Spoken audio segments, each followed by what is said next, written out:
Sevens is back in California from the Chula Vista Elite Athlete Training Center. You're watching the West Coast Sevens on the Rugby Network. Watch and enjoy Major League Rugby, Premiership Rugby, Under 23, Under 18s, and so much more on the Rugby Network. Go to therugbynetwork.com to sign up for your free account today. And a special thanks to our broadcast partners, TVX Video. TVX Video has been covering sports in Southern California and around the Southwest for nearly 20 years, and they are committed to bringing you the best live, local, and emerging sports. Visit tvxvideo.com or check them out on YouTube and Instagram at TVX Video. Alongside me, Ian Denham, there's Jeremy Ognall and Will Hooley. We're very excited to bring you coverage of the very best collegiate and high school rugby sevens. Thanks for joining us, boys. Oh, it's a joy to be back here in Chula Vista. A little bit cooler today, so I even expect it to be better than it was yesterday. A terrific whole day we had on the collegiate and high school side of things. I know Jeremy and we spoke even after on air, and we were just saying how impressed we were across the board and what's been a brilliant West Coast Sevens so far. Well, yeah, good morning to you both. Great to be back. Yesterday was spectacular. I mean, from first to last, it was amazing. I think the high school boys really set the bar high, really enjoyed the high school games. And then some great collegiate competition. Looking forward to more of it this morning, starting with this next match. The first game we have up on the pitch today is SDSU 2, their second side versus USC. SDSU 2, a development team. They've got a couple of newcomers, a couple of guys who it's their first year rugby, but there's a few lads on this USC side, including their vice captain and leader, Cooper Swan, who have been showing some fantastic rugby through the day. First kick off, and we have a little bit of a knock-on, so it's a chance for SDSU 2 to attack just outside the USC 22. Yeah, I was really impressed by Cooper Swan yesterday. He's really the heartbeat of the USC team, so we'll see how he comes out the gate this morning. Number 8 there, Diego Garcia, looking to have a carry.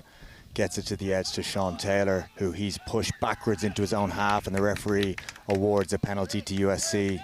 That's the first bit of dominant defending from them. They decide to go quick, no set piece for them, and they're going to try to get the ball all the way to the edge here. Little bit of a wayward pass brings us right into touch, and we're going to see our first line out of the day. Again, we started off the day yesterday with a couple of drop passes, a couple of jitters. We might start the same way today, but yesterday really progressed, and we got to see some great rugby, Will. Absolutely, and you got to hand it to these guys. They've quick turnaround. All about the recovery last night, no doubt this morning. Obviously, you're joining us here on the West Coast. It's only just gone past 9 a.m., so you can expect a few errors early on, and guys just finding their feet a little bit as well. But overall, I'm sure they'll be looking to get after it on this last day. Great shot of the scrum put in there from TVX Sports, our broadcast partners, and we're moving it back to the middle of the pitch. It's our boy Sean Taylor, and he's going to try this time have a little bit more of a go forward carry, which he does. Number 8, Diego Garcia in the ruck, but again, we're seeing similar work at the breakdown from USC, where they're contesting every ruck and they get the rewards with a turnover. Cooper Swan's with his hands on the ball now. A little bit of a channel hop, and it's the big man on the edge. That's our man, Edward Liviera, with a fantastic carry and a try.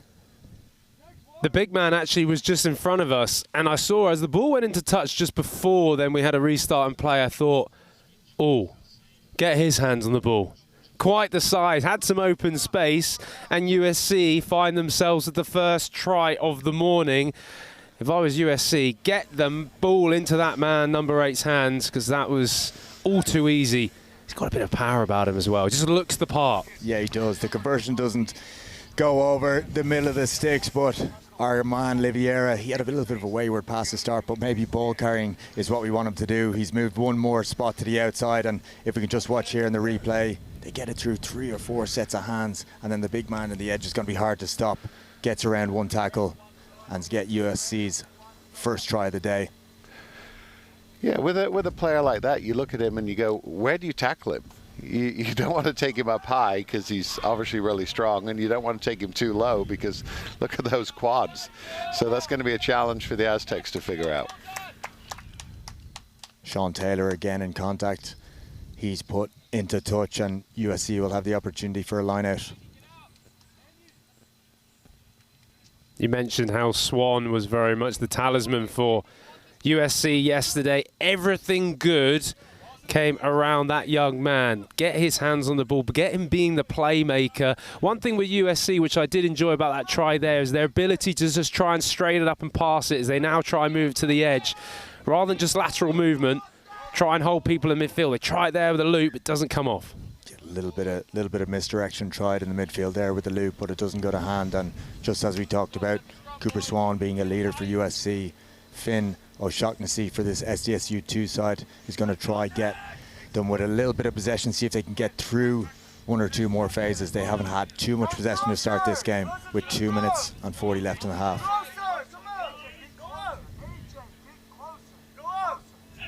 Lots of chat and animation from these SDSU coaches. A lot of new players on this side, so they're looking to get some experience in this tournament. Nearly hurdled over that first tackle, and Finn O'Shaughnessy wins the ruck well. Ball's bobbled again.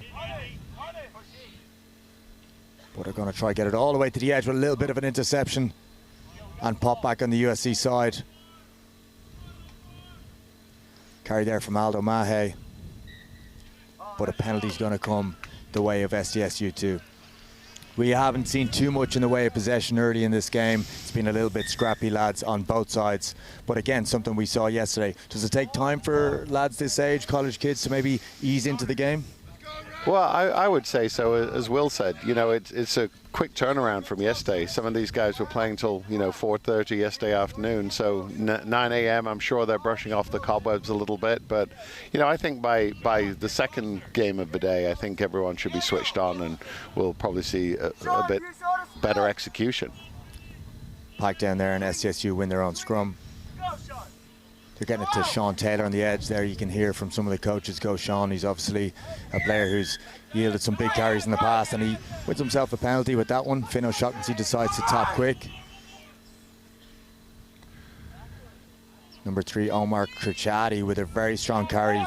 Ball looks like it's, and again, we're going to pack down another scrum. Plenty of scrums early in the first half. It's 5-0 to USC in the first game of the day. We've had plenty of knock-ons, and we're going to pack down again. Well, I think one of the big differences when we looked at some of the best teams coming out of yesterday, looking forward to see how Cal come up the traps today when it comes towards those playoff games, and then, of course, USD, UCLA, is just the tempo that they were playing at, and also the physicality in the breakdown. That also dictated the tempo as well. So when they get a penalty, they were tapping and going quickly. They were ferocious at the breakdowns, trying to get the ball away. These two teams so far, just again, we've just said, trying to wake up. If there's any opportunity to inject some speed into the game, that's what they need to try and do. Hopefully Swan and this USC team can do that now. Ball goes to the edge, and we're going to try put the foot down. Step off the left foot, and he shows a little bit of toe. That is our number 5 there, Andres Sren, who gets in under the sticks for try number 2 for USC. That was very well done. It was kind of the first time that we've seen some real accuracy from 2 passes, and that shows you just if you have that accuracy of passing, the time and space that it gives the player on the edge there, and he had a time to step off that left foot and really coast away for that try. Drifting on the ball and then stepping back on the inside. How many times did we mention it yesterday? And when you have defenders with their hips facing on the out, well, then you cut back in, and it's a tough tackle to make. And in the end, USC make good use of it. Good stepping and a good try and a great conversion as well. Full 7 points for USC at the half. We got the replay here now. Again, just have a look at the passes.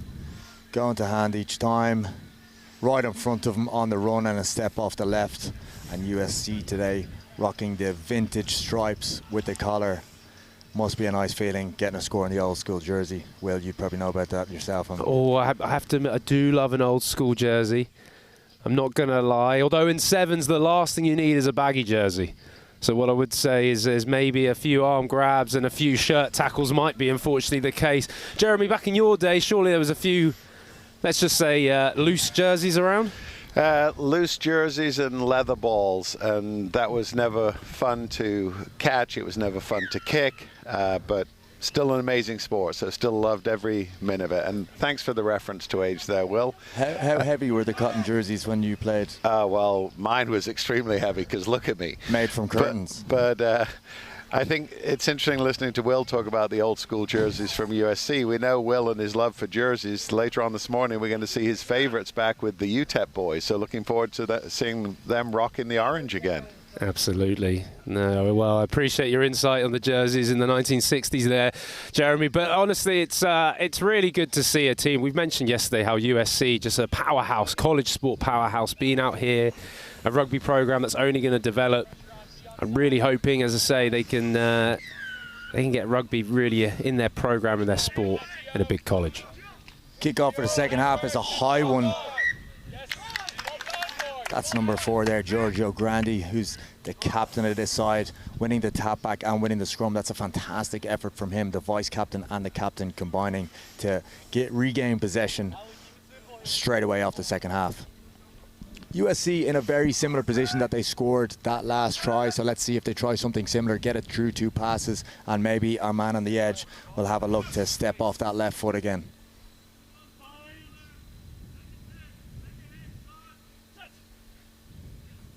Ball goes in, a little bit of a shove comes on from San Diego State, but we managed to get it out.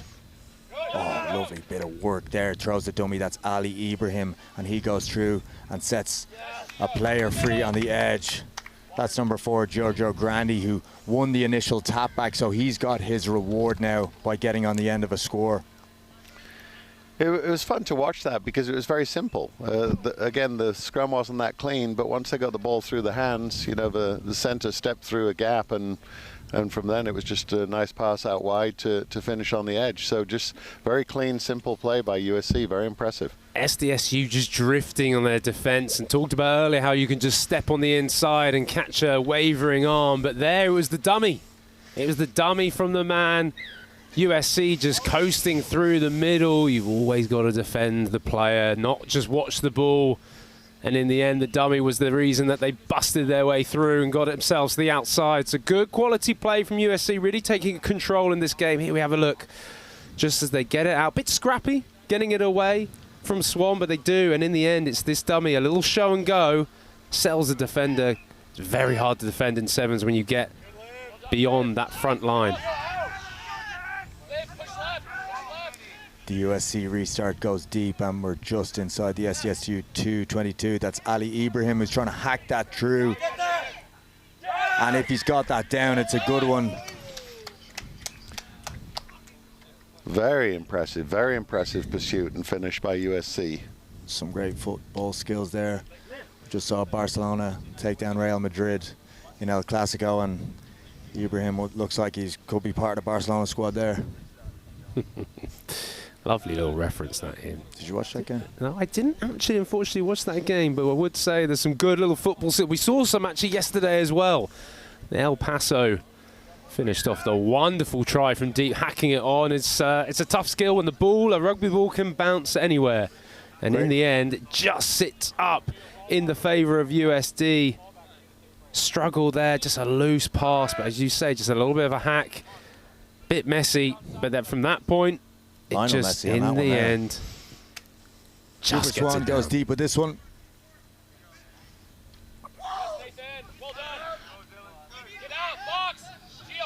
Great overhead shot there from TVX video, and you can see again that's Ibrahim with a very similar position that we just saw. Last one he's hacked through, this one he's managed to hold and get the intercept, but again that's going forward. Referee says play on. That's Omar Kachadi with the carry, and SDSU have won themselves a penalty. Finn O'Shaughnessy taps quick, throws a dummy. He's tackled by Ibrahim, but throws one over the top, an absolutely audacious offload. And now we found ourselves on the edge, and SDSU 2 might go in for their first one of the day. It's a chase down between the two big men. Great tackle. Looks like Cooper Swan's gone to poach that ball. Has he won it? Referee says he's off his feet. One of the USC players is still coming back to the defensive line, so they've really been playing a man down for the last 15 seconds. See if State can take advantage. That's a good little shoot from the captain to get a hit on there and slow down proceedings, but we are still in the 22 right in front of the sticks. Referee blows for yet another penalty, and Finn O'Shaughnessy's going to go quick. Feeds our man on the edge, number 17, who dives into the 5-meter channel And it's a pick from number 5, AJ Schwartz, and he gets himself over and gets himself on the scoreboard, and he's stoked with that one. You can see some smiles. Getting themselves in for their first try of the game, SDSU. You can hear their bench as well getting loud and proud behind them. So good work in the end just to get it going, pick through the middle. Oh, a little celebration for it as well. There you go. How about that? He's pleased. He's woken up. Maybe SDSU have now properly woken up with that first try for them. Love to see that, a front double bicep celebration. You don't see it too much these days, so stoked that he's bringing that back. Confidence. In abundance.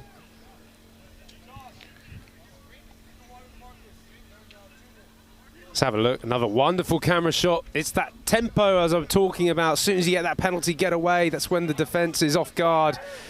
And in the end, just picking through the middle. Big man getting over.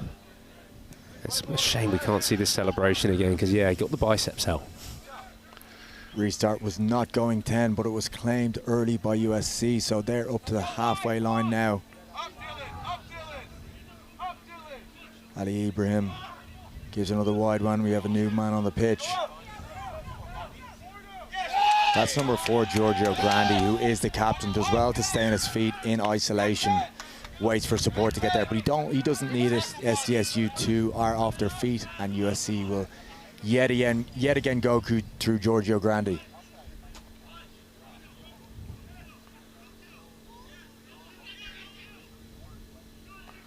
Once again, couple of scrappy phases here. I think the teams are still finding their feet a little bit, but when USC moves the ball, they move it well and clearly are outplaying San Diego State with ball in hand. Although I do love the commitment of the SDSU 2s, the development side, they're very committed. Their execution isn't always great, but you cannot fault them for how hard they're working. No, especially with these development sides. We've seen them with a few of them out here today. Their work rate has been tremendous, and really to be a rugby player, that's the main thing you need, isn't it? A little bit of grit, a little bit of work rate. Yeah, great word, that grit. I think grit is absolutely essential, and these teams are showing it. Giorgio Grandi again gets it to the edge. Ali Ibrahim, who's got himself a double today, and he gets it to the edge. We're nearly out up to the 10-metre.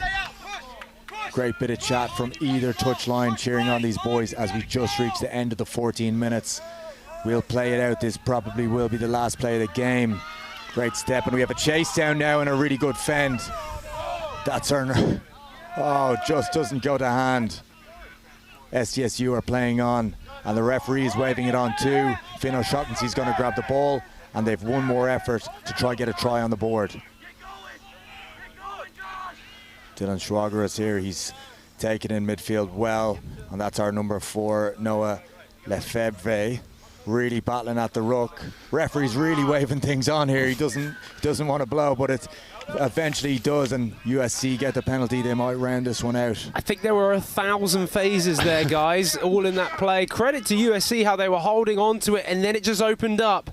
In the end, SDSU couldn't quite get the ball back, a loose offload, but USC kept hold of it, having that penalty, just kicking themselves upfield.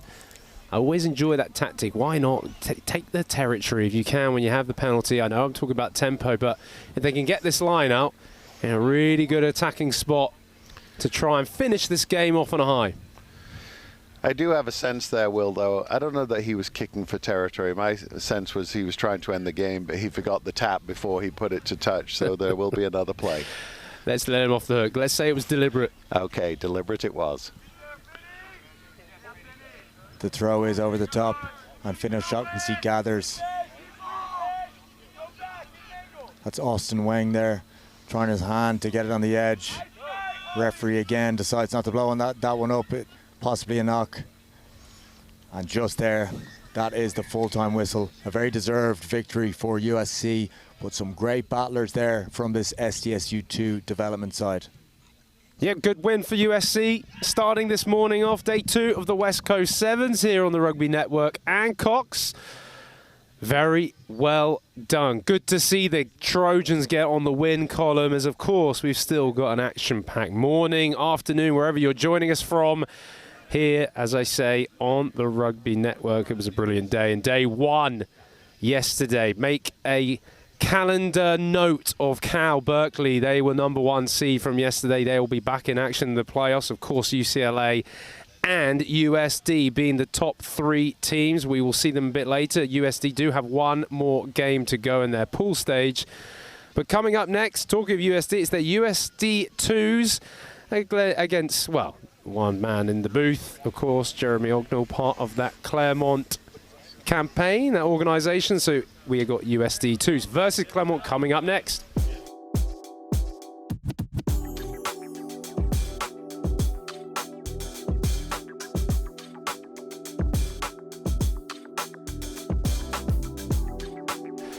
As this game goes on with the USD2s versus Claremont, we'll keep an eye on it, but we do have Ian Denham. He is with the USC main man after that brilliant win we just saw earlier. Yeah, I'm over here with Cooper Swan. A little bit of a slow start to the game, but as it went on, you guys really managed to get some decent tries on the board, yeah? Yeah, a little slow start. I think everyone here is hurting, a little sore after day one. But we knew, even though we were hurting, the other team's probably hurting as well. So we just had to think, like, we need it more, we want it more. And I think it showed there after a little bit, get the jitters out, work off some of that soreness with some of the adrenaline, and then stick to our structure as well. We really wanted to focus on edge to edge, which I think we showed pretty well. Like, you can score pretty easily if you manage to do that 2 or 3 times. And so, yeah, I think we did that well towards after the first couple of phases in the first half, and then start of the second half. Weaned off a little bit there, still a little tired, but we'll be back at it next game. Yeah, and we talk about schools like USC trying to close the gap on some of the schools like Cal and UCLA. What's the key for you boys trying to do that? I think the key for us is trying to recruit on campus, honestly. We don't have as much funding as some of those other programs, so it's really key for us to try and get our friends and kids we know who have played rugby in the past to try and show up. And then keeping that continuity once we get them there, so we can build like a strong foundation for the program. And then, yeah, trying to get the same guys to get every tournament, every practice, keep it going. And then we've also established a new alumni relationship, and they're helping us to raise money as well to, for jerseys, pads, and it's exciting stuff. We got a plan to put forward to the athletics department that we feel really confident on, and hopefully, maybe not in my last year, but in a couple of years down the line, we'll have a really strong program. Awesome. A man doing well, not only in the organisation, but on the pitch as well. Thanks very much, Cooper. Back to you, Will. Cheers, Ian. I'll hand it over to Jeremy as Claremont have just scored their first try of the game. Here we go. Yeah, what was interesting watching, you see the replay here, passing wasn't necessarily great, but it went to hand, and they get it out to Captain Sam Brown on the edge, who does some pretty impressive stepping inside, and a nice fling out to the right to Fred Zeng to finish it. So, I mean, if you look at Claremont yesterday, they had a bit of a mixed day. I would say that score and just their phases there was probably the best we've seen. I don't know what you think about that, Will. Yeah, it was good. Good to see them start off well. There's some real strong parts of their game yesterday. Maybe didn't finish the day 1 well, but I tell you who's starting day 2 well. This man here, USD's number 10. It's Arenas, Santiago Arenas, who gets under the sticks. And we have a tied ball game. Very quick turnaround there. Very impressive by USD's second side to get right back in the mix. I'm sure that Claremont will be disappointed with their defence there, so they'll have to reevaluate their approach to the defensive side of the ball. Yeah, that's a great try from Santiago Arenas. There is a Spaniard actually on an exchange over at USD. So Spain, another developing sevens nation like the USA. I absolutely. I mean, I was going to say his Spanish influence surely would mean he's going to be a good kicker. We'll talk less about his drop goal attempt there, but we will talk about this through the middle. It's a lovely cadence, really going all the way. 50-metre efforts will feel like a long way, but he made it look very simple. It's a 5-apiece game. Arenas with just a little tap for a restart there. Claremont carrying with a little bit more impetus now, and they're up into the USD half. Yeah, if you look there, Nick Laskowski, number 6 from Claremont, carrying. He was definitely the heartbeat of the team yesterday, and looks like he's starting off on that same tone today. So look forward to see how he performs for the next several minutes. Looking forward to seeing the Georgian come back on though as well. Kiri, yeah, Kashvili. Maybe I pronounced that already wrong. Apologise. if I have, but he was dynamite yesterday. Yeah, Mate had a big day. One thing as well that the viewers should know, so Nick Laskowski, the number 6, who I said is the heartbeat of the team, his brother Luke Laskowski is also playing, as the hooker for Claremont. So we've got brother-brother combination. They actually came to us out of Hong Kong, American family, but father was in Hong Kong in finance, and it's nice to have the brothers on the team.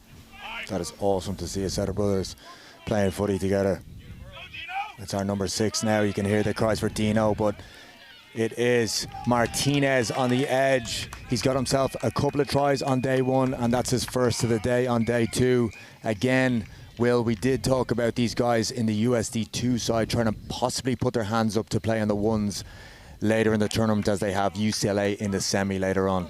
Yeah, we did, and actually we spoke to Charlie Purdon, head coach of the USD program. We spoke to him after the day 1 yesterday, and he was saying how both these sides have been training hard over the last few weeks for this tournament. So, as you say, even though there's 2 separate teams, they've been going together, been training together, pushing each other.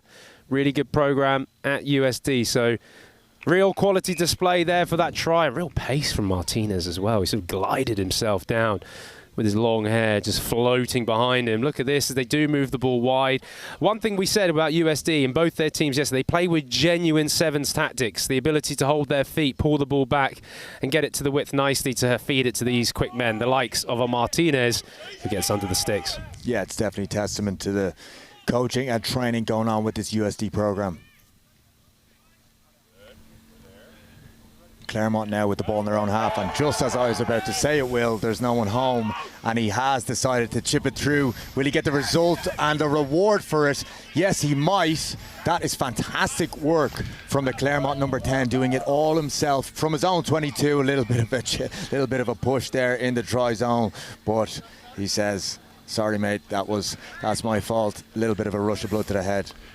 Yeah, I mean, Sam Brown, very impressive there. Might get another look at this one, but little kick and chase, got the bounce in his favor, but then finished it, really strongly. And then a push in the back from Chase Basson. Those two have actually played for the Collegiate All-Stars together, so they do know each other. So I think it was probably done in jest, but we'll see how the rest of the game goes. Little bit of fortune on the bounce, gents. That's one thing I will say. But, yes, plenty of space in the backfield. A try and converting his own try as well. Or, yes, I believe so, or not so. There we go. Happened all so quickly. Nonetheless, try on the board for Claremont, and it is all square, 12 apiece at the half.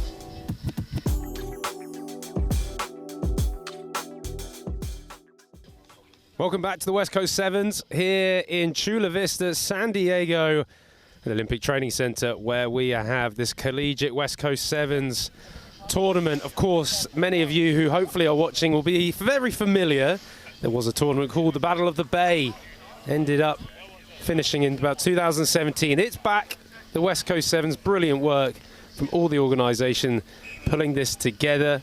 College rugby is happening. We had high school rugby happening yesterday. Terrific high school rugby happening yesterday. And if you just joined us here on the Rugby Network and, of course, on Cox, we have USD2s against Claremont. It is 12 apiece in this morning. Joined in the booth, myself, Will Hooley. We got Ian Denon, and we've, of course, got the infamous wisdom of Jeremy Ognall. Jeremy, you, of course, are associated with this Claremont side. What can you expect? What do you want out of your team to go one better and get this win today? Well, I think they had a nice first half. Obviously, Sam Brown was the one who generated everything for them, which I expect to continue the second half. The one thing I would say is USD showed that they have a lot of pace, actually more pace than Claremont does. So, Claremont holding onto the ball is going to be critical. And just as we begin the second half, a lovely bit of football to control the ball with his foot off the restart. And USD go to Chase Basson and go to the edge there again. And that's a lovely broken tackle from the number 8, Dennis White, the sophomore. But he's adjudged to be holding on the deck, and Claremont will have their first opportunity the second half for possession and attack. So there's Zach Garr with a strong carry through the middle. Let's see if he's got the support. It should be a penalty against USD for leaning on the player, which it is. So we'll see what Nick Laskowski can do. That seems to be a defensive style play of USD, attacking those breakdowns, Will.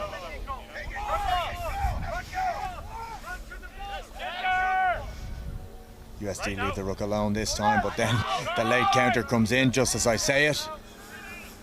And Claremont are up to the 10-metre line. One tries to go around and over the top for the offload, but over the top is the tackle instead, and it will be a penalty for a high shot. Claremont retain possession, and it's the main man in midfield, number 10, who's looking to control proceedings. Big man on the edge, but it is the USD player who comes out on top, bundling him into touch. Great tackle from the number 6 there, Rashid Jabba Biamila. Yeah, I'm sure that Coach Egan will be unhappy with that. Nico, strong carry on the edge, but you can't run towards the touchline. It's another defender, and we get a turnover to USD as a result. Brilliant pronunciation of his surname, but interesting to say that Jabba Biamila, apologies for those watching, but eldest of 7 brothers. The number 6, sorry, for USD with that hit to touch, but now Claremont come away into the 22. The tackle is made, but he's back up on his feet, and they're getting right up to the USD try line now. That's our number 6 from Claremont, and a fantastic try, and Claremont take the lead. Yeah, again, Nicholas Gowski with the score. Nice build-up, good strong carry from Sam Brown. So, again, with Claremont, it's interesting. You can tell they're a really young team because they show a lot of naivete at times. But when they put their foot on the gas, they do some really nice things, and I'm sure that's what the coaching staff will be looking for. And as we say that, we see the sighting of Kaviri Kashvili on the field. Mate is on, so look forward to seeing what he can do for the next few minutes. With the conversion to come,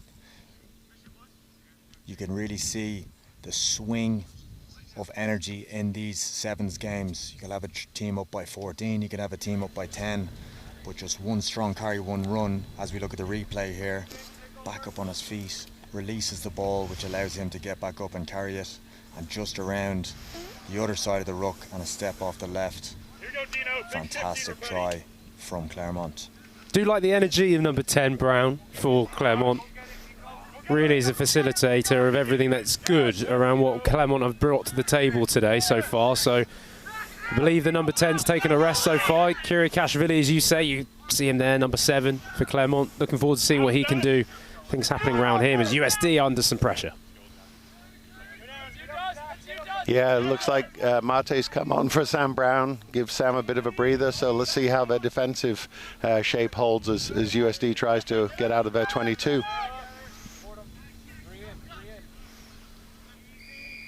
USD managed to win themselves the penalty. Claremont player protesting that he couldn't roll away, but referee is still rewarding it. Quick tap is taken, but ref brings him back to the mark. And USD will have a chance at 17-12 with 2 minutes to go to get themselves a win. Chase Basson now carries and gets the offload away, and we're on the edge now. The big man we just talked about, but it's the big man from Claremont who makes the tackle and back up on his feet to get the ball, and he wins himself a penalty. Mate, it's his first action on the pitch, and he'll be happy with that one. Wow, it's a great tackle, and it's a good turnover. I'm going to be harsh, though. You've got to release the man and then go for the turnover. I think he got away with that one. And the referee, though, signalling some very good play. Ultimately, it was great, terrific, fantastic defensive work from Kirikashvili. It was brilliant work from Basong, though, the number 2 from USD, to get that offload away. You thought USD were going to get a try themselves, but in the end, the leader, number 7 for Claremont, getting some good defensive work done. I can see Jeremy disagreeing with you here in the booth about that call in favour for Claremont. It's a little bit of bias there from you, Jeremy? No, I wouldn't say that I'm disagreeing. I just think that Will missed the speed of movement from the release to the engage. So we'll look at that on a replay and discuss it later, I'm sure. But regardless, the referee called it Claremont's way, and they'll be happy about that. Ball on the Claremont side again, and it goes to that man Mate, and he's going to try and chip through and find space in behind. USD have recovered the ball. That's Rapetti. And he's done fantastically well there to recover. And Mate tries his hand at yet another poach. This time he's unsuccessful. And Basson has it, but it's a knock.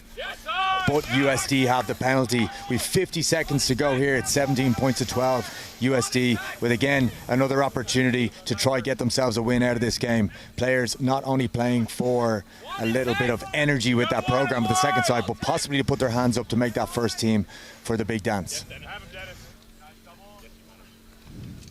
Good strong carry by USD, looking to get out of their half. That's Dennis. There's going to be another penalty against Claremont for not rolling away. Got to go quick. Try and inject this tempo in. They really need to get this try. There's a knock on. Claremont taking advantage. Time should be up, so we'll see what they decide to do with the ball. There's another knock on. What was a would-be very exciting period of play to end the game ends in a little bit of an anticlimactic knock on.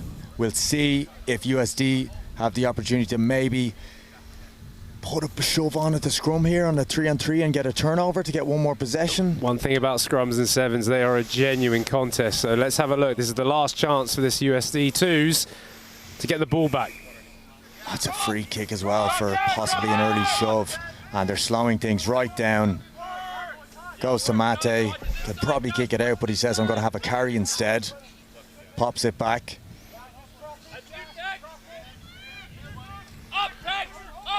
With time being up, I would think that Claremont would be more intelligent to put the ball to touch and take the win. But having said that, Zach Garr steps through and looks like he's going to close it for them.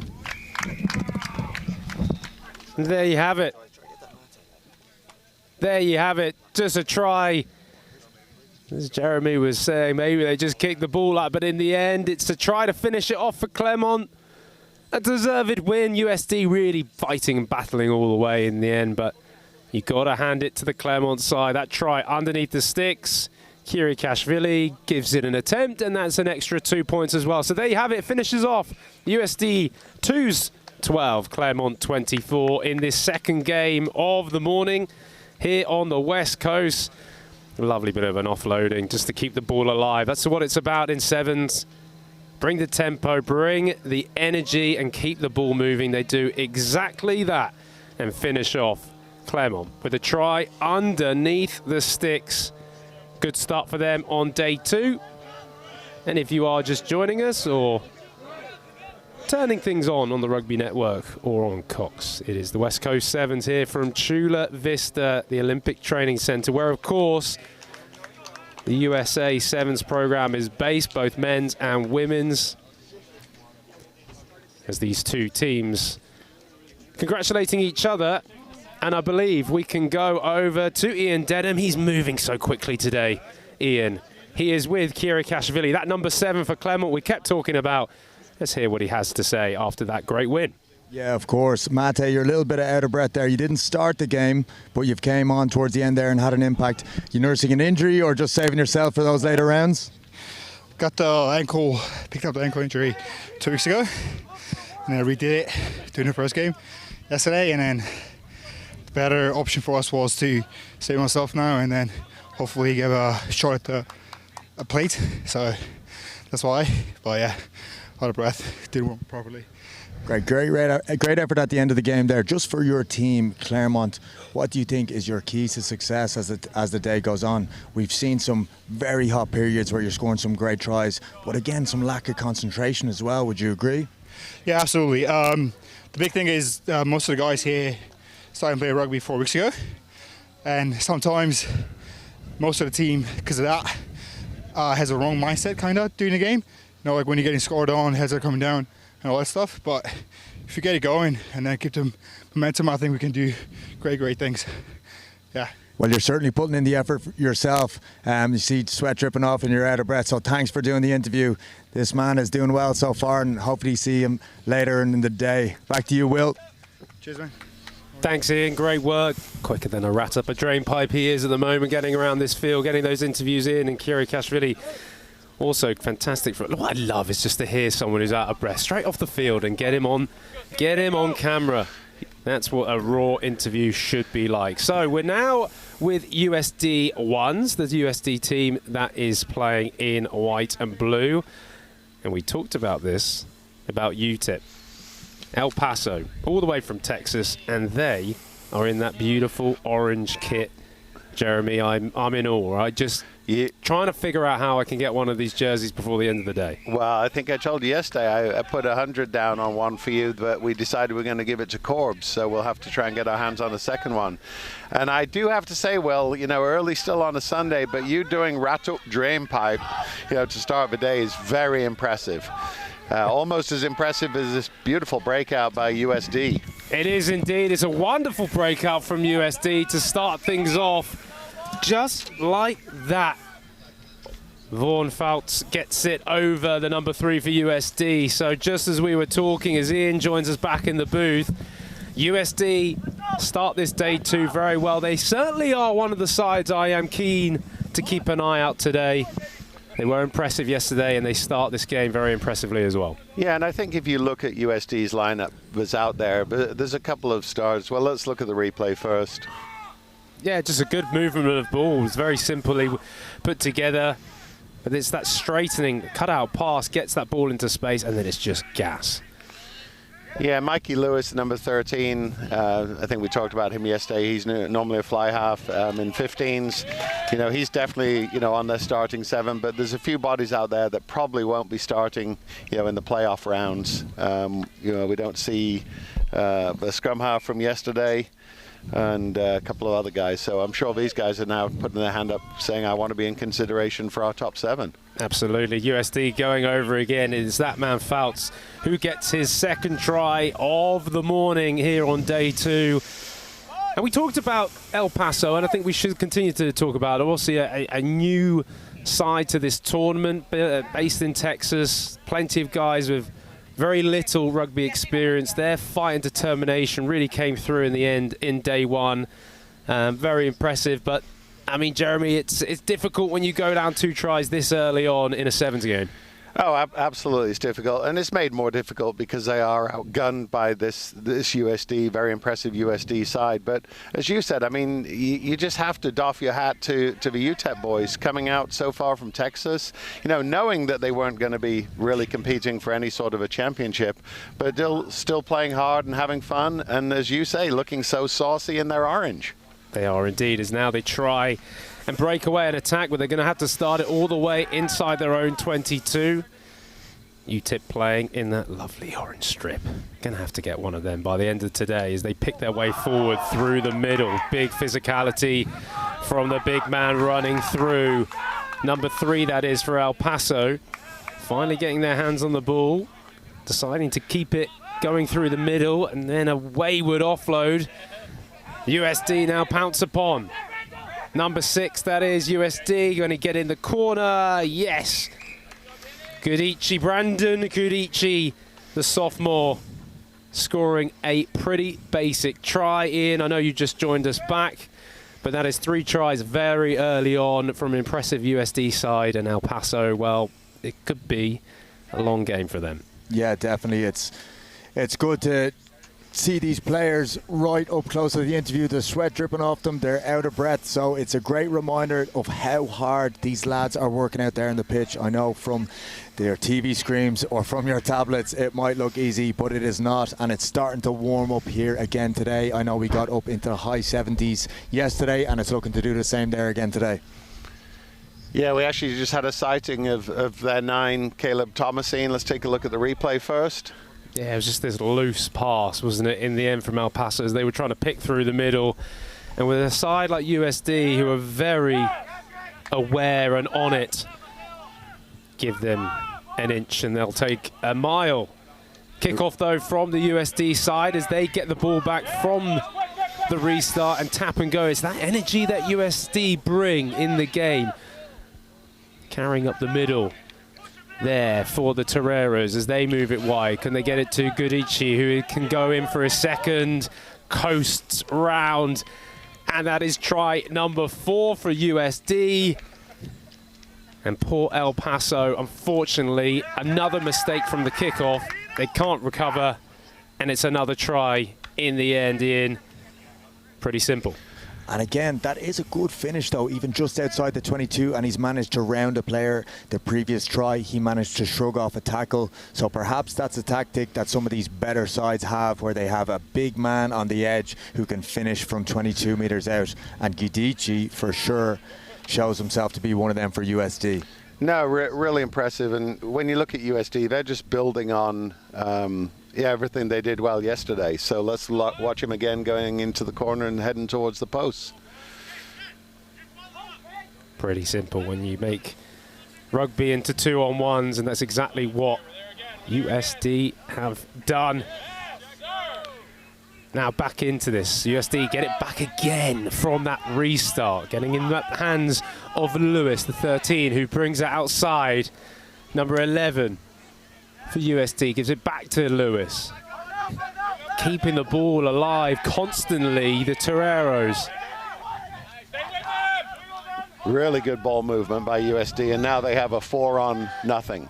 So I think they should take advantage of this. The definition of a walk-in. And that is exactly what it is. And another try, I believe, for that number 3, Vaughan Fouts.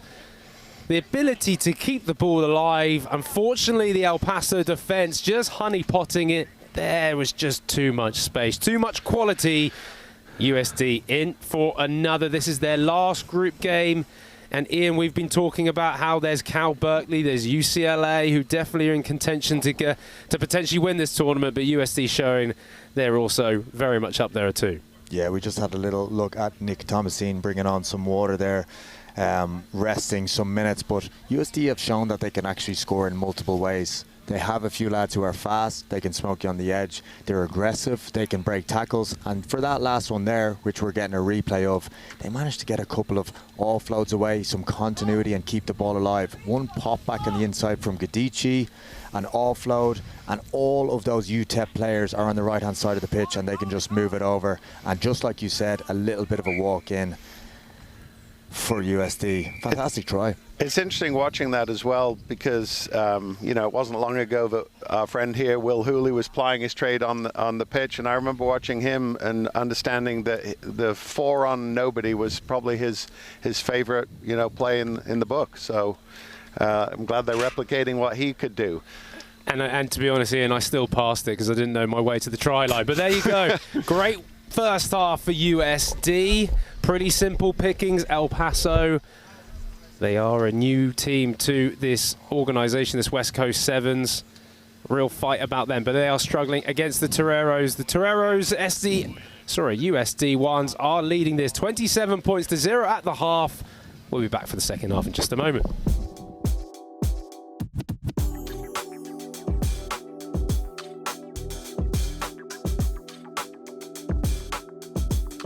And we are back here at the West Coast Sevens. A beautiful overhead shot of the Olympic training pitch. You can see a couple of sandy divots there where the USA Sevens players ply their trade. They are here day in, day out training. But today they are off, and we are on with the West Coast Sevens with the best collegiate showcase of Sevens rugby in the United States. USD to kick off for the second half. Yeah, as you said, Ian, great start to the morning, beautiful day here at the training centre, and looking forward to some more good rugby. USD, very impressive first half, up 27-0, and I'm sure they'll be building on that, as they get ready for the playoff rounds. Yeah, that's a good, excellent effort for a tap back there from Dylan Jovin. Played high school football for Cathedral Catholic, one of the teams in the high school showcase yesterday, and now he's playing his trade at rugby over at USD. It's great to see some kids convert over from sports like football or basketball to rugby, the sport that we love. No, absolutely, and I'd like to see more of it, to be honest with you, because you can see there's a lot of crossover skills, that come from football that can be used in rugby, especially in terms of the physicality, commitment to the tackle, etc. So we definitely want to grow the game through football players who can ply their trade in football in the fall and then convert over to rugby, at the appropriate time. Big number 12, Josh Butler gets it on the edge. This is a guy who can break a tackle but doesn't even need to this time, as we see him go in under the sticks. USD showing that they have multiple ways to score, leaving their big men on the edge. but they are big men with speed as well. Oh, they are. There's definitely, they're not just big men who carry. They've got a lot of athleticism. We saw Josh Butler a lot yesterday. He was very impressive and starts off the day in the same way. And as you said, untouched. So no better ways to score a try than avoiding all the contact. Daniel Suhr with the conversion there extends the scoring for USD. They're at 34 points, 2-0 now. And again, Daniel Suhr will have another opportunity to put up one of those high restarts of his. Just as we look at the replay, ball goes through 1, 2, 3 passes all the way to the big man Josh Butler, and he doesn't even need to use the physicality. He's got the speed to round on the outside. Oh, USD, just as you rejoin the action, have gone with a little bit of a grubber off the restart, completely legal. That's a lovely piece of play, and it's our man who had the tap back. Can he go in from 5 meters out?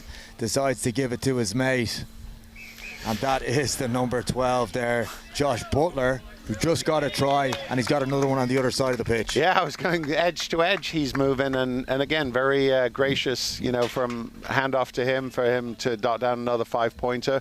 But once again, you see the difference in class between these two teams. USD putting it all together, UTEP struggling to keep up with the pace and physicality. But again, nothing negative you can say about UTEP in terms of their commitment and coming out here and making this just a fantastic tournament. Yeah, just as we see the conversion attempt from the touchline, we can watch the replay. They've actually scored that off a restart where they showed a grubber. So they've seen that there's space at the front, had a little bit of grubber and managed to recover. That's great innovative play, and that's probably innovative play that you'll need to see to beat a team like UCLA or a Cal in the later stages. I think very well stated. I was thinking actually, so 2 weeks ago we saw that same play. Solomon Williams from Cal did that, you know, quick 10-meter, you know, kick and chase, and actually went in untouched on the post. So I think USD, since they were there, they probably watched that play and said, hey, we'll give it a shot, and it worked out for them. Number 7 here, Mickey O'Leary to feed into the scrum for USD. They're at 39 points right now, and they're still hungry for a few more with 3 minutes and 30 left on the pitch. You can see double bubble try scorer Josh Butler already making his way to the right-hand touchline. Maybe they'll try get it wide to him early. Yeah, I mean, this is definitely an opportunity for some of the USD players to pad their stats and get in the right mindset for the harder games coming in the playoff rounds.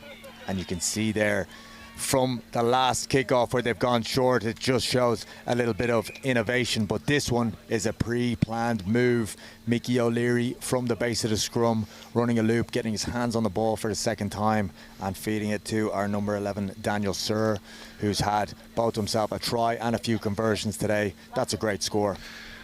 Great score, and you can tell USD probably enjoyed their own home cooking last night and sleeping in their own beds, whereas I'm sure UTEP were housed up in a hotel and probably not quite as comfortable, and you know, that's also showing too. So, but again, there's nothing you can say aside from USD look very, very impressive and definitely are putting their hand up for significant advancement.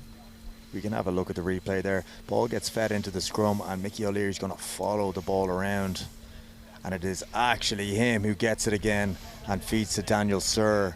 That's a very well pre-planned move, which comes off against UTEP. We probably need to be a little bit tighter, a little bit more straighter running as we get to the later phases. But Daniel Suhr, who's just scored the try, has put another high one up, which has led themselves to actually not 10. So going to have a free kick in the middle of the pitch for UTEP. Yeah, UTEP, I don't think they've had the ball in 7 or 8 minutes, so now they've actually got an opportunity to try and create something on the attacking side of the ball. Looking forward to seeing what they do here.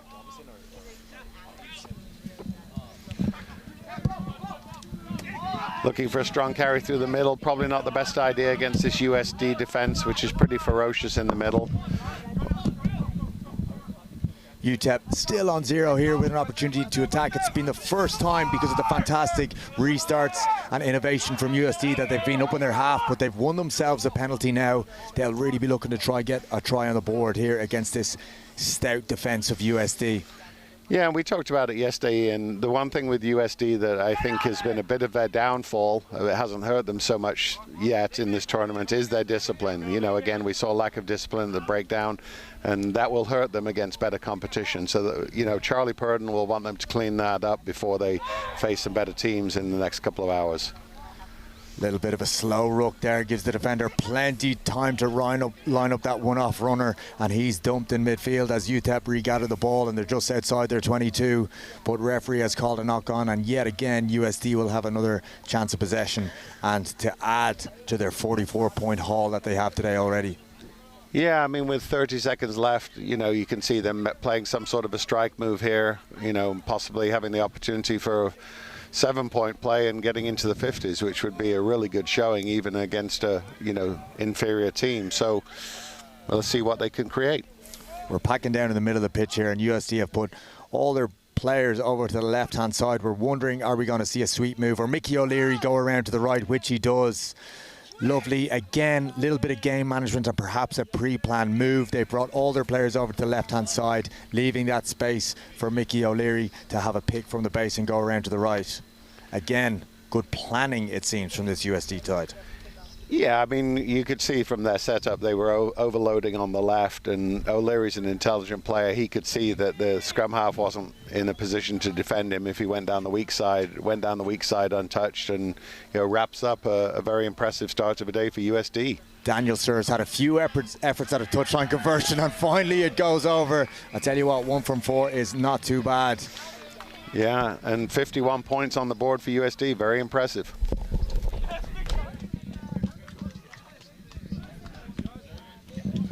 Very impressive indeed. Then USD, 51 points. Half century in sevens is a very, very, very good effort. Joining us here for the West Coast Sevens Day 2 action, UTEP, El Paso. Fantastic to have them here. Plenty of guys with very limited rugby experience getting their first proper taste of competitive action here at the West Coast Sevens. As for, of course, USD, a rugby program that is being built very well here in Southern California. Coming up next will be GCU versus San Diego State. But before that, we are going to head over to Mr. Ian Denham, aka Noodle Bags himself. Noodle with the noodle. You've got someone with you from USD. Yeah, big time. I've got Caleb Thompson, someone who's not too unfamiliar to noodle bags himself, but let's stick to the rugby for the moment. You took a little bit of a rest in that game. Are you saving yourselves maybe for the later rounds? I mean, yeah, you can't go into any game, you know, expecting to roll a team over. I mean, it's still a game at the end of the day, and those boys are coming out there giving it their best effort. But we were just trying to give some of the boys a chance that didn't get as many minutes yesterday, getting ready for UCLA and then hopefully Cal afterwards. Yeah, fantastic. We saw some good innovation from you guys, just even on that last one there, leaving your players to the right, and Mickey O'Leary having a swing around to the right-hand side, or leaving your players on the left and having a swing to the right. Looks like you've got a lot of pre-planned moves. Yes. Is that something that you're looking to unleash against UCLA? Yes, sir. I mean, you know how it goes when your heart rate's at 200 beats a minute. If you could just muster up the will to call the plays that you know you have installed. Mickey did a great job to get his eyes up there and just see what's in front of him. Yeah, awesome. And let's talk defence for a little bit. For a minute. You guys have had a couple of discipline problems, but that's only because you're challenging the ruck so hard. Is that a kind of style play for this USD team in D? You know, we talk about just being quick over the ball. That's one of our attributes. We have some great athletes that have been around the game a long time, so we don't want to diminish that. We want them to play to their skill set, but we just need to be a little smarter about how we go about it.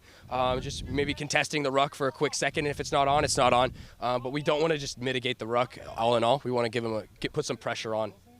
And you yourself are a grad student in USD, so you'll be seen as kind of a leader with these boys. Are they listening to your voice, or are you trying to just lead by example? You know, it's always hard going into a new environment. You know, a lot of these guys have been around in the program for 3-4 years, and me just stepping in, calling shots. You know, I've tried to earn their respect, leading from the front the best I can. I'm just trying to bring all the lessons I've brought along with me from Cal, from, you know, playing at Rugby Town this past summer, just playing at these higher levels and trying to get these boys to play at that level as well.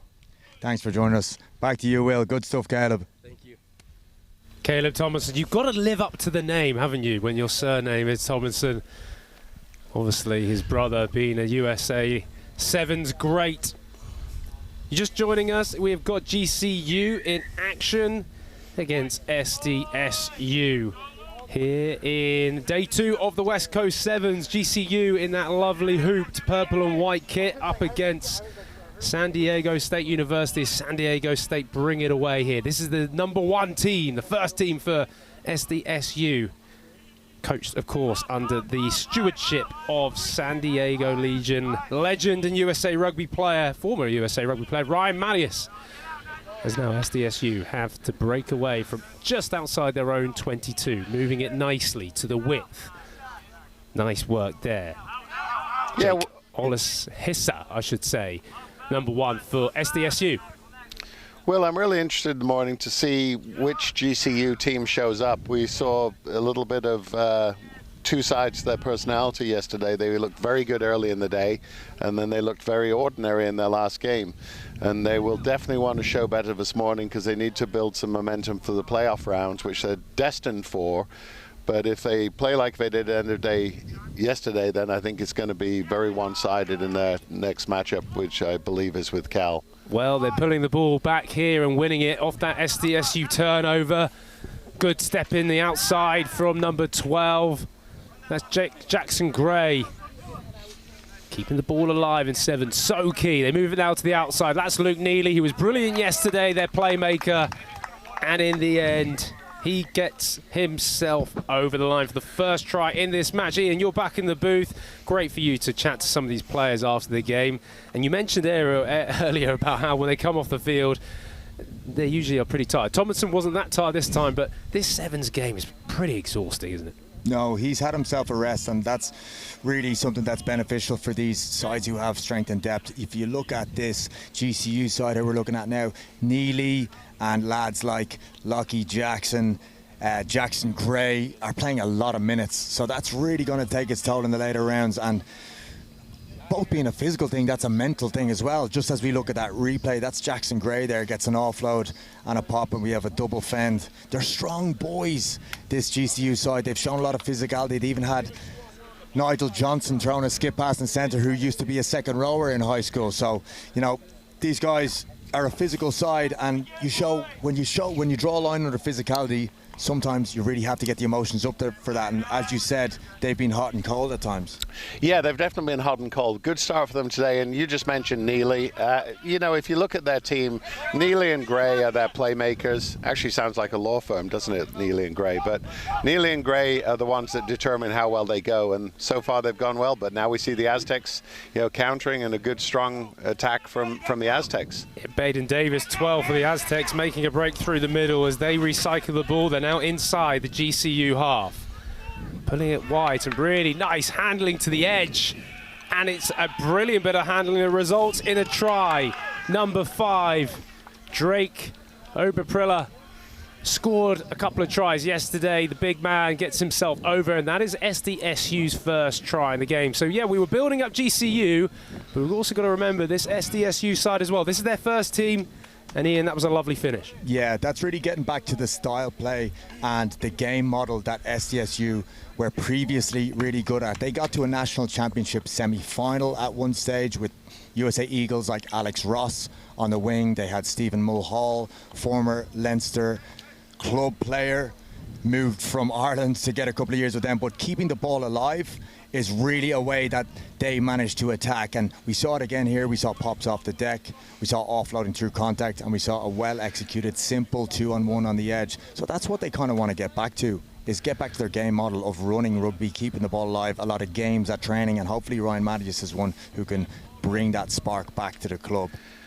Yeah, you said something interesting there, Ian. You talked about the legacy of San Diego State. You know, you mentioned Alex Ross. You know, Sam, obviously the Irishman. He went by Sam, and then so many others. You know, Duncan Count. But then you go back a couple of generations. I mean, Chris Lippert plied his trade there before he was on back, and the Eagles. You know, Scotty Bracken. You know, several well-renowned Aztecs who performed. So what I'm looking forward to with the Aztecs, obviously they're still in development, but I'm looking forward to what Ryan Mattias can do with them and get them back to the levels they've performed at for a long time. Well, we are also joined by Jeremy Ugnall, who's very humble. He was very much part of an Aztecs, well, Rugby Hall of Famer for them now, as the Aztecs still try and pull their way inside the GCU 22. Just keeping that ball alive, like Ian Denham was just talking about. As now, just picking and going, coming down this blind side. That's number 2, Aidan Fleming. He's just short. Picked through the middle. It's coming close, and it is over for another SDSU try. Exactly what we were talking about in the booth, keeping the ball alive, playing aggressively as well. And Baden Davis, the man from England, gets himself over for SDSU's second try. And that's very interesting that you talk about that DNA of clubs or DNA of teams that have that spark and that game model, and that running rugby is one for SDSU. They have, of course, had fantastic previous players. Yesterday we had with us Calais Conrad, 4-time collegiate All-American, who was such a good intuitive player. And how is this something that they can re-spark again, Jeremy, to try get that game model and that ethos back with the club, back with the team? Well, I think in this case, I think it starts with the hiring of Ryan Matthias, because I think he'll bring a culture and an attitude. Let's take a look at the replay. We'll talk more about the Aztecs. Yeah, you can just see a little bit of a sort of show and go and just staying on top of a side. I think I was talking earlier about the tempo, and yes, quick play, moving the ball, but just keeping on top of a defense that's going backwards. That's exactly what SDSU did.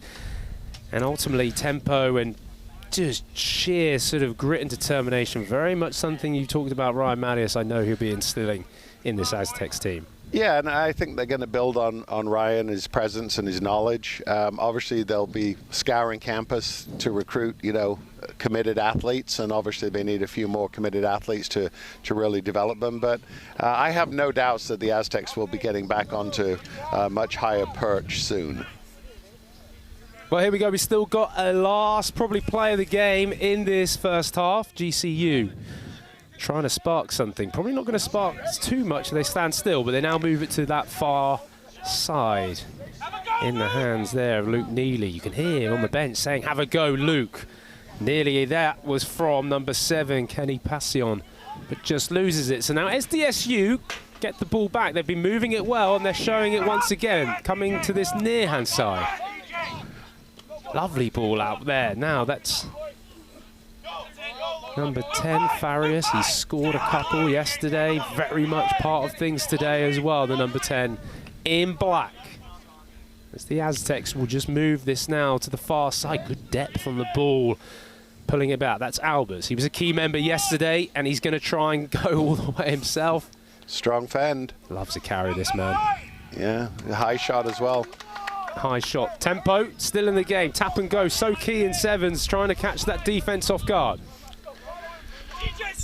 Will, I mentioned it earlier, and Grand Canyon's showing it again. I mean, they have this Jekyll and Hyde personality. The first few minutes of the game, they looked as though they'd be untouchable, and they've basically done nothing since, and the Aztecs are dominating.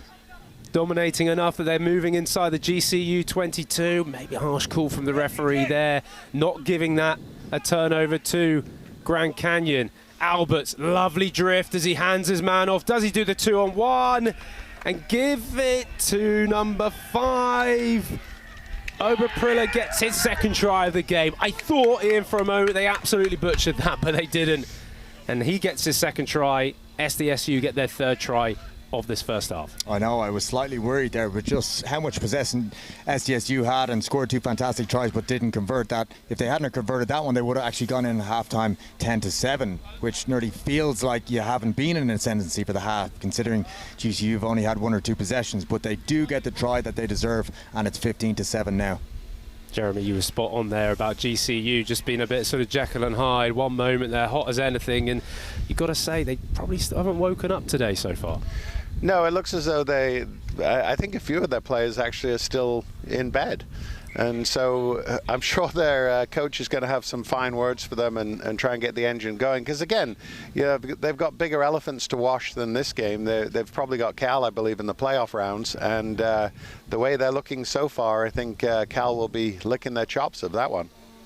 Half-time then, SDSU 15, GCU just with the single converted tries. We take a look back at this lovely little outside break there from Alberts. Number 8 from SDSU has really been a start for them over these couple of days. Oberprilla getting over for his second try of the game. So there we have it, half time here at the Chula Vista Olympic Center. We are day 2 of the West Coast Sevens, and San Diego State 15-7 up against GCU. Welcome back to the West Coast Sevens. It is currently SDSU 15, GCU 7 on the pitch down here at the Olympic Training Centre. Kick goes high and GCU reclaim. They'll be looking to get a try on the board early in this half. They got a stern talking to at half time, and that's really spurred them on now. What has been said, that's DJ Whisenant, the junior from Winchester. Fantastic way to start that second half, Jeremy. Well, he showed a clean pair of heels there, didn't he? And that's what they needed. They needed that spark. They needed someone, I don't know if he was playing in the first half, I'm not sure, but they needed someone who'd light a bit of fire, and definitely DJ did it there. So they'll feel good about themselves right now, and they need to keep up the momentum. Okay, we are game on here in the Olympic Training Centre. It's SDSU 15 with GCU 12 with the conversion. Just gone over. GCU are at 14. We've got ourselves a 1-point game. Yeah, and if you look at this, you know, a bit of a loose pass there, but then all it was just pure gas. DJ just gassed it right up the middle and finished nicely. So again, GCU will be looking to build on that one. Restart goes to the right-hand side. Looks to be challenged, but it's well taken there by the number 2, Aidan Fleming. SDSU with the ball in their own half. Root gets cut off on the outside quick, so we step back in.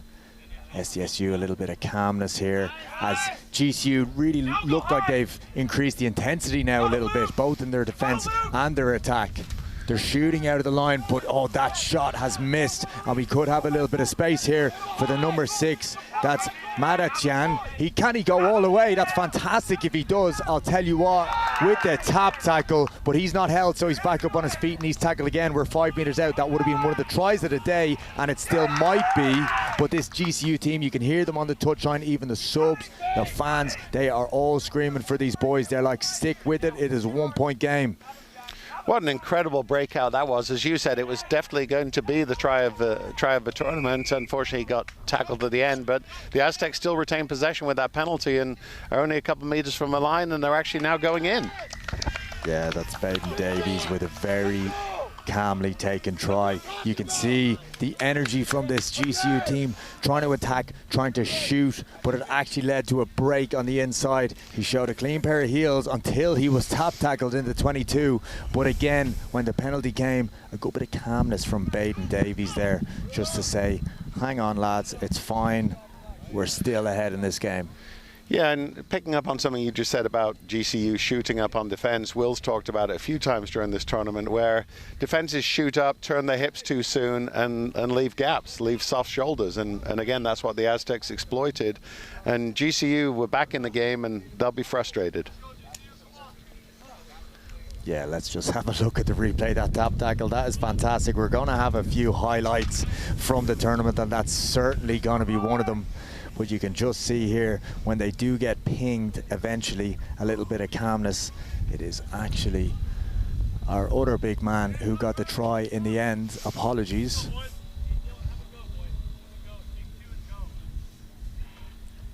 Ronan Green here with the restart. Goes high, it looks like it's not going to go 10, so there will be a free kick for GCU in the middle of the park.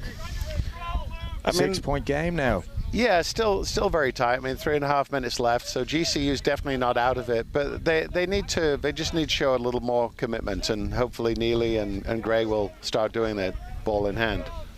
Tap there to Jackson Gray, and a little bit of a loop from the two boys who are bossing things.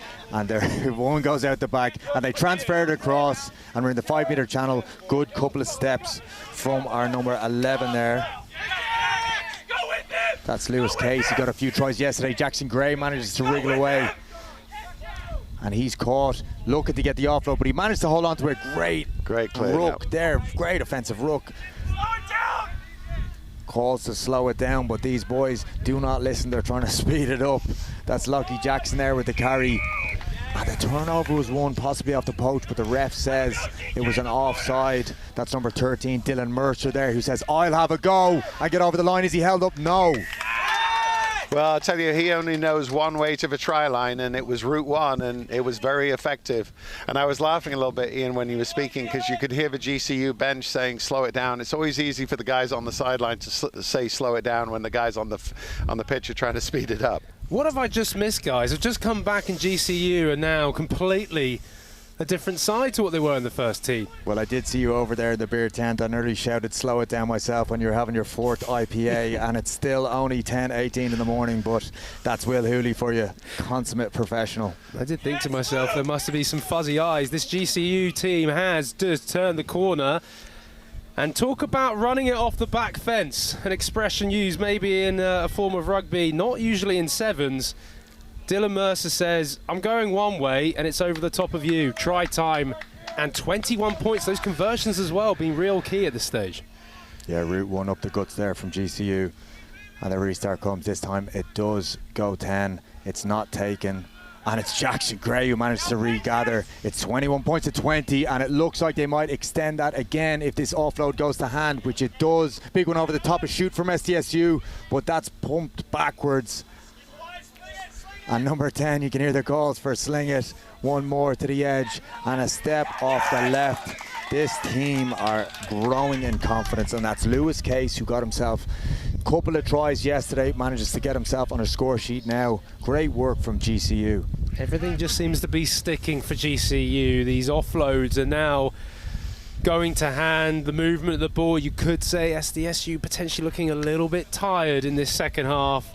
And in the end, this GCU team, I think there's almost a feeling here in the booth. We know how good they've been yesterday and today, their quality that they have shown, and you know the difference between their first half performance and then this second half performance. Well, they've managed to turn this game around.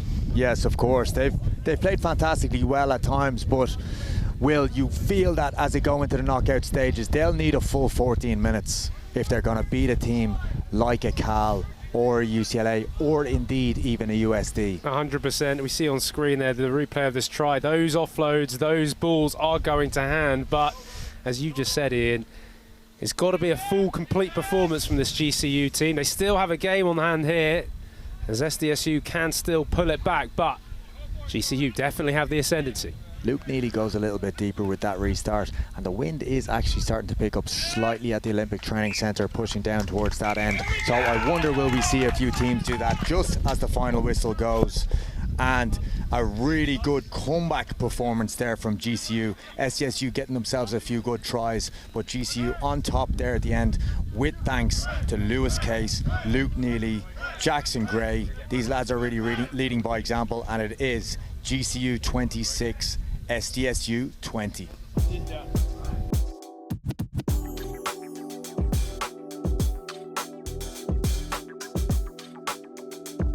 Will, I know you've got the coach of SDSU over there in the booth. Let's hear from him. Yes, thanks, Ian. Yeah, I'm joined by my former team. Good friend of mine, of course, Ryan Mattias, who's leading this SDSU rugby program. Shame at the end not to get that win over GCU. But first and foremost, Ryan, how good is it for you to be part of an SDSU rugby program and try and really push it forward? No, look, it's incredible. I mean, this team's won a national championship before. They were a top 10 contending playoff team for years. So the foundation is there. We just need to raise the level, raise the standards, raise the accountability. I mean, you see it in that game where, we're 2 possessions away and we've progressed, right? It's been a long past 2 months, but we're getting there, and I'm really excited for the boys and how much they're taking on the new stuff, you know? I can hear from your voice, you're slowly losing it over this last 2 days. Talk to me about this West Coast Sevens. Obviously, it's a relatively new concept, or a concept that was once before in the Battle of the Bay, but being brought back now. We're seeing a lot of good college talent here at the home of where USA Sevens is based. How important is this for college rugby and moving this game forward? Integral. These kids need to play more. I mean, we want to move the needle, and we want to be a Tier 1 nation at the top level. We need more high-level competition just like this. This has been phenomenal. I mean, the field, it doesn't get any better than this, right? But the setup's been 5 stars. I mean, TVX is an incredible production, obviously the Rugby Network as well. But it's events like this that we need for USA Rugby, not only for the athletes, but for the viewership to continue to grow. So I'm so grateful to be a part of it. In terms of making things grow, you got players in your team who have maybe played rugby for a couple of years, a few years, maybe more. You've also got guys who have barely played. How is that as a challenge for you, as someone who is, all that experience you have in your playing career and coaching career, dealing with such sort of differential of athletes? It is a challenge, right? There are a handful of schools that are able to bring kids in who've been playing either from overseas or played when they're young, and we don't have that. that ability. So it's whoever's in the school is what I got to take. And look, my biggest thing is I just need the right character. Are you a buy-in guy? Are you going to work hard? I can work with the rest. Love that. Love that for you, Ryan. Take care, buddy. All the best for today. Appreciate you. Love seeing you, pal.